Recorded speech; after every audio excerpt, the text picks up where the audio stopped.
Hadirin rahimakumullah, tadi kita mendengar tentang manaqib Syekh Muhammad bin Abdul Karim As-Samman Al-Madani yang biasa dikenal dengan Syekh Samman jar urang Banjar.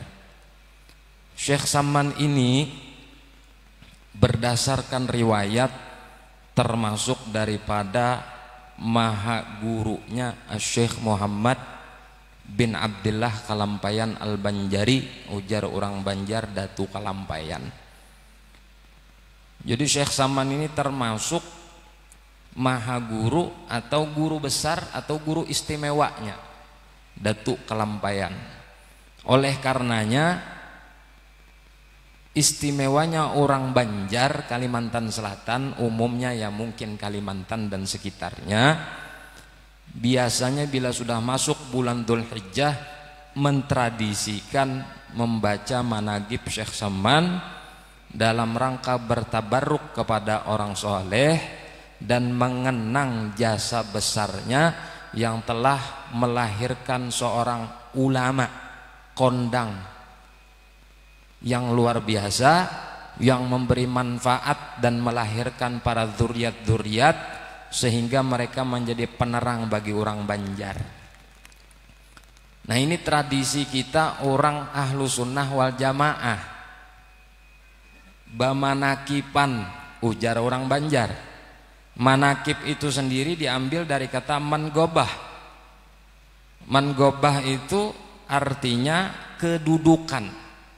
Maknanya cerita riwayat kedudukan orang-orang soleh di hadapan Allah. Itu manakib. Oh, manakib itu bid'ah, umpamanya ada nama memadahkan kayak itu. Amun manakib bid'ah kada boleh menonton Sincan, karena tuh kisah itu.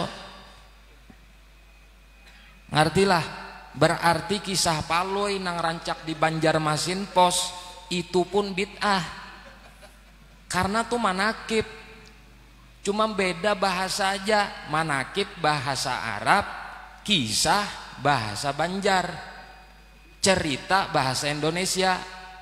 Itu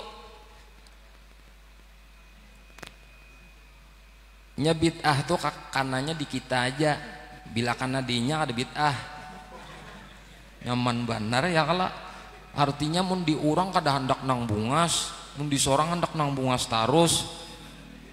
Mun kayak itu bulah bumi lon langit sorangai, kaplingakan surga sorangan, betanam saham lon Allah Ta'ala bulah surga, masuk sorangan ke dalam surga itu. Nah, sudah kita kada membahas itu. Panjang bahas nih tuh, kena panasan telinga. Jadi cerita tadi sebahagian cuplikan daripada Syekh Samman ini. Nah, ini penting yang perlu kita garis bawahi. Cuman sebelum ulun terangkan ini, ulun kada berceramah nih lah. Ini ujar orang tuh ramah tamah aja. Jadi pian kada tegang mau berceramah tuh kan war. Nah, itu ceramah tuh ya. Kalau ini kekisahan aja, artinya mun ada baik ambil, mun pinang ada baik tinggalkan aja kada apa-apa. Nah, jadi disebutkan dalam manaqib itu tentang kehidupan sepak terjang Syekh Samman ini semenjak lagi kecil sampai balik, sampai hat mursyid, sampai seterusnya. Nah, memang yang perlu kita tekankan dalam manaqib itu gawian orang tuh apa? Kena dulu mengisahkan keramat, karena keramat itu buah hasil dari amal.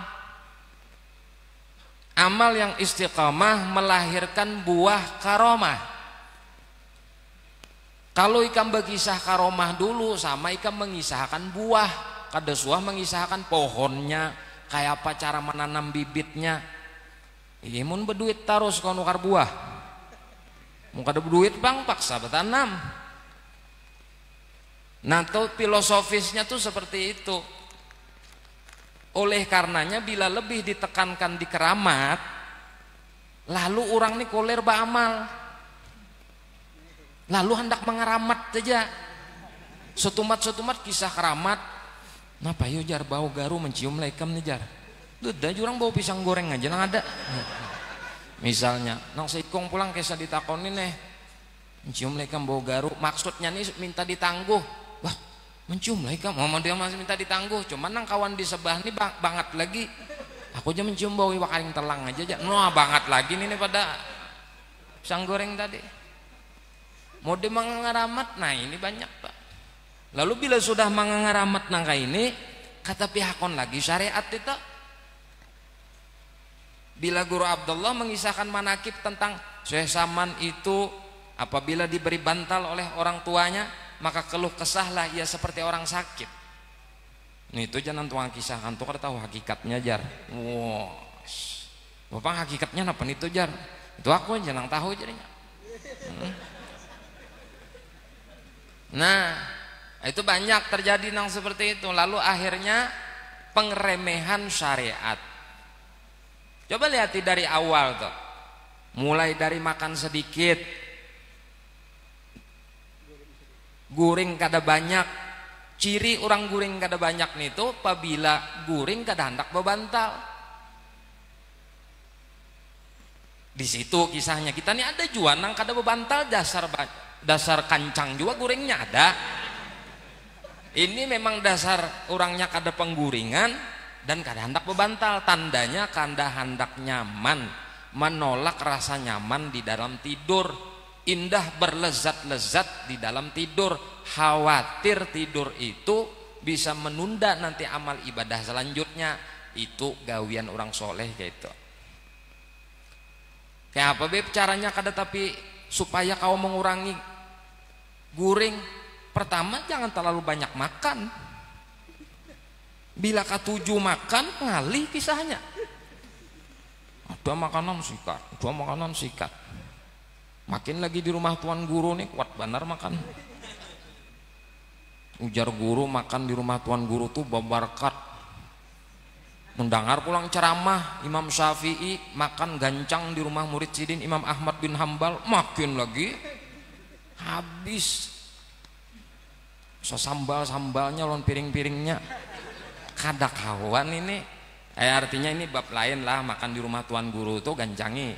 Itu bab lain tuh bujur itu. Jadi ngatakan bila makan di rumah tuan guru jangan kada gancang. Gancangi dan habisakan. Supaya pertama kada merepotkan tuan guru membuang makanan satu. Yang kedua, makanan tuan guru itu biasanya pasti halal. Dan yang ketiga, meulah makanannya itu karena cinta dan ikhlas. Dan yang keempat, kebanyakan orang-orang soleh meletakkan sir rahasia ilmu itu di makanan yang disuguhkan kepada tamu. Jadi ngatakan bila baelang ke rumah tuan guru disugurungi makanan habisakan. Nah itu sudah selesai dulu bab situ. Kita mengisah nang anu tadi nang jam parak sudah jam 10 setempat lagi 3 menit lagi.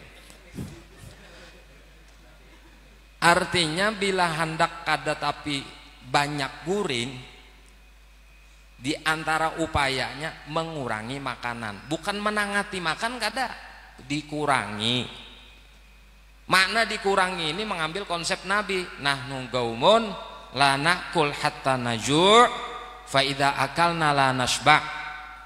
Kami ini sekelompok kaum kata Rasulullah yang tidak makan melainkan apabila lapar datang.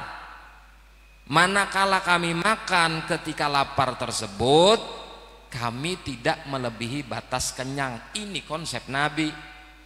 Seperti ini maksudnya. Jangan berlebih-lebihan. Makna berlebih-lebihan itu sudah tahu ya pacangan kanyang bila menambah ini pacangan sakit parut tetap menambah. Nah, ada juga orang tuh memang takarannya 2 piring itu sadang 2 piring. Ada memang tongnya ganal ampuninya. Karena kalau kita tangati orang tuh misalnya mukodimah sarapannya aja 3 piring mukodimahnya. Karena kalau ditangat itu kada kalau dipadahkan gancang itu memang takaran tongnya ganal. Ada anak itu. Nang si ampun diri aja tahu pada ini kanyang wan kada.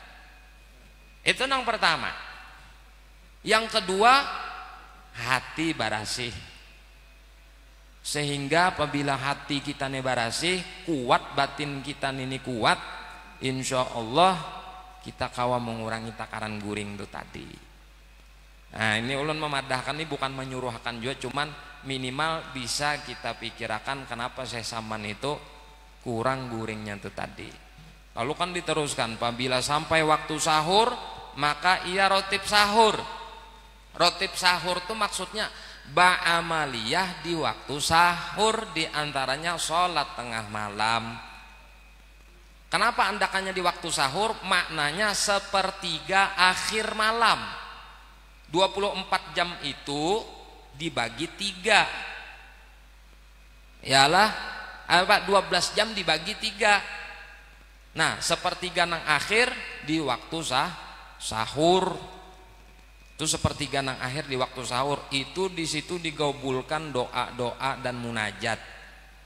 Nah makanya kurangi makan, kurangi guring supaya kau bangun di waktu sahur itu tadi. Rotib sahur, lalu ba'amaliyah dan membaca sholawat, ada membaca Quran. Kemudian ia sholat subuh berjamaah dengan orang banyak. Dahulu tuh kisahnya, dahulu tuh sembahyang subuh tuh banyak.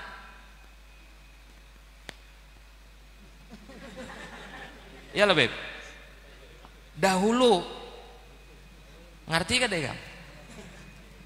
Wah ini bang, nah 2 sikung tuli sikung buta sembahyang subuhnya. Ya kayu ya kayum, kayu ya kayum aja nih. Makin bertarik orang selimut ngap. Ya kayu ya kayum ya apa? Ya kayu ya kayu ya kayum. Ya hayu ya kayum. Bagus ya. Ya kayu ya kayum. La ilaha illa anta. Nyaring sudah tarhim nih tadi. Nah hadir si kong aja pulang tua si din orangnya. Berduaan aja sembahyang subuh. Nah anjir guru Abdullah tadi, siapa nang sembahyang subuh berjamaah maka Allah jamin keselamatannya tuh tadi. Bahkan sedikit ciri orang tuh munafik wan kada adalah ia mampu hadir sholat isya berjamaah dan sholat subuh berjamaah. Itu ciri-cirinya pembeda antara munafik wan kada.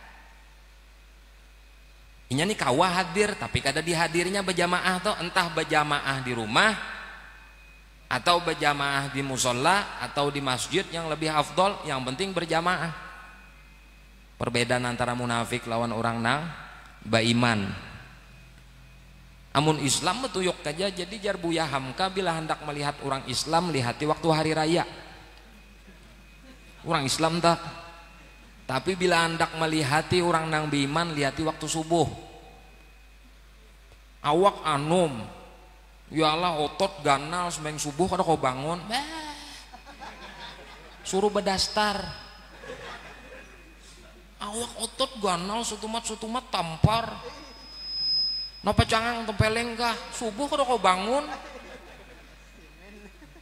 Ada juga sutumat tampar, sutumat tempeleng timpas, giliran puasa nang kayak siput dipais. Karena aku puasa, karena aku apa-apa. Awak otot ganal. Puasa bilang lamah banget. Nah itu nah iman juga sekalinya, hati juga sekalinya rupanya nang maulah kekuatan nih. Kada otot sekalinya. Ada orangnya pindah lama aja ditunjulkin rabah. Setiap hari puasa bangun tengah malam kawa. Artinya apa? Bujur ya Rasulullah, innallaha la yanzuru ila suwarikum wa amalikum wa innama yanzuru ila qulubikum wa niyatikum. Ala inna fil jasad mudghatan fa idza soluha, ada angka itu, fa idza solaha ada juga angka itu. Fa idza soluhat atau solahat, soluha atau solaha sairul jasad, wa idza fasadat fasada sairul jasad, ala wahyal galbu. Hati nang batin ini kuat. Kalau kuat batin kita bangun kita. Nah, ini makna dari manaqib Syekh Saman tadi. Lalu ia rotib subuh, maknanya ba'amaliyah, bawirid, ada yang membaca wirdul latif, ada yang membaca hizbun nawawi, ada yang membaca rotibul attos, ada yang mengaji bismillah subuh sampai isyrok. Yalah, segala kira-kira matahari, maksudnya kira-kira kurang lebih 1,5 meter menurut pandangan kita, bukan menurut ukuran asli. Kalau aslinya mil-milan, menurut pandangan kita. Naik sembahyang sunat isyrok, yalah gabung di dalam isyrok itu usolli sunatal isyrok wal istikharah wat taubah wal hajah. Sembahyang sunat taubat, hajat, istikharah, isyrok. Karena 1/4 sembahyang duha pulang. Mana nang afdol? Ujar di kitab afdol 8 rakaat, terbanyak 12. Maknanya Nabi itu paling banyak menggawi 8. Riwayatnya ada juga 12, lemah. Lalu digabungkan paling banyak 12 dan terafdol 8. Kita nih Pang nang paling afdol apa? Kita nih nang paling afdol nang kawa menggawi. Kan betakon, Bib, mana afdolnya membaca sholawat 300 wan 1000. Lalu aku balik betakon, ikam nang mampu berapa? 50 aja, 50 afdol kasan ikam. Amun aku padahkan 300 afdol, ikam kada menggawi, di mana afdolnya? Munangaran haji afdoli ada. Sudah. Nah itu toh. Yalah. Nah itu gambaran. Artinya nang hendak afdol. Jadi bila nangaran afdol, afdol di kitab hadisnya begini, afdolnya begini.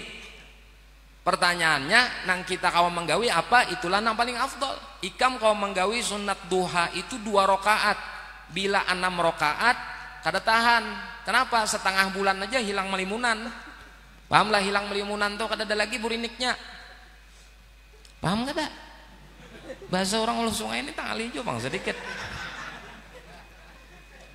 2 rakaat aja, misalnya garing kawa 2 rakaat. Waktu semangat kawa 2 rakaat. Ini afdol kasan ikam. Namun langsung 8 habis mendengar manaqib tadi langsung 8. Bagus saja, tapi 3 hari aja. Iya peribahasa orang tuh hangat-hangat tahi ayam. Kalau panas tuh masih setahun lagi. Kalau panas tahi ayam menjajar tuh masih lawas panas. Ya kalau lain kalau hangat. Tiup angin setumat dingin dah. Ini paling udah 2-3 hari aja. Nah, jadi 2 dulu umpamanya. Naik rasa nyaman 4, naik rasa nyaman 6, naik rasa nyaman 8. Macam itu tuh caranya orang hendak mengistiqomahkan tuh mulai sedikit dulu. Guru kita melajari kayak itu dulu. Jersidin bila hendak ba'amaliyah tuh mulai dari ikam nang rasanya kuat menggawi waktu ikam pengoler. Waktu semangat, mun waktu semangat tuh dunia gen hendak digulung. Iyalah, mun rahatan bete, nah itu bahasa orang wah ini bete, galau, apalagi bahasanya pusang, bara rusing. Iyalah munyak, rahatan nang kayak itu tenang. Kawa kada masih ba'amaliyah. Nah kita cari amaliyah nang dalam kita kondisi suka kawa menggawi, dalam kondisi duka pun kita kawa menggawi. Itulah cara dan upaya mengistiqomahkan sebuah amal. Hadirin hadirat rahimakumullah, cukup aja kisahnya dahulu lah. Iyalah, ulun cukup akan sampai di sini aja. Berhubung juga pian kira-kira bagandang juga sudah tak isinya. Mudah-mudahan ada manfaatnya, berkat daripada manaqib tadi dan berkat haul. Mudah-mudahan kita senantiasa diberikan Allah hidayah dan taufik dan istiqamah sampai akhir hayat kita dalam keadaan husnul khatimah. Ala hadhihi niyyah wa kulli niyyatin salihah wa ala ma nabihi salafus salih bi sirri asraril Fatihah ila hadratin Nabi. Bismillahirrahmanirrahim. Alhamdulillahirabbil alamin arrahmanir rahim maliki yaumiddin. Iyyaka na'budu wa iyyaka nasta'in. Ihdinas siratal mustaqim. Shiratal ladzina an'amta 'alaihim ghairil maghdubi 'alaihim waladdallin. Amin. Amin ya Allah ya Rabbal Alamin. Bismillahirrahmanirrahim. Alhamdulillah Rabbil Alamin. Allahumma salli wa sallim wa barik ala sayyidina Muhammad wa ala alihi wa sahbihi ajma'in. اللهم إنا نسألك التوبة والمغفرة والتوفيق والهداية والاستقامة وحسن الخاتمة برحمتك يا أرحم الراحمين. ربنا تقبل منا إنك أنت السميع العليم وتب علينا إنك أنت التواب الرحيم. ربنا آتنا في الدنيا حسنة وفي الآخرة حسنة وقنا عذاب النار. وصلى الله على سيدنا محمد وعلى آله وصحبه وسلم. سبحان ربك رب العزة عما يصفون وسلام على المرسلين والحمد لله رب العالمين. تقبل الله منكم. يا ربنا اعترفنا بأننا اعترفنا وأننا أسرفنا على لما أسرفنا فتوب علينا توبة وسيل كل حوبة واستر لنا العورات وآمن الروعات واغفر لوالدينا ربي ومولودنا والآل والإخوان وسائر الخلان وكل ذي محبة أو جيرة أو صحبة والمسلمين أجمع. آمين ربي أسمع فضلا وجودا من نال باكتساب منا بالمصطفى رسوله نحظى بكل سوني.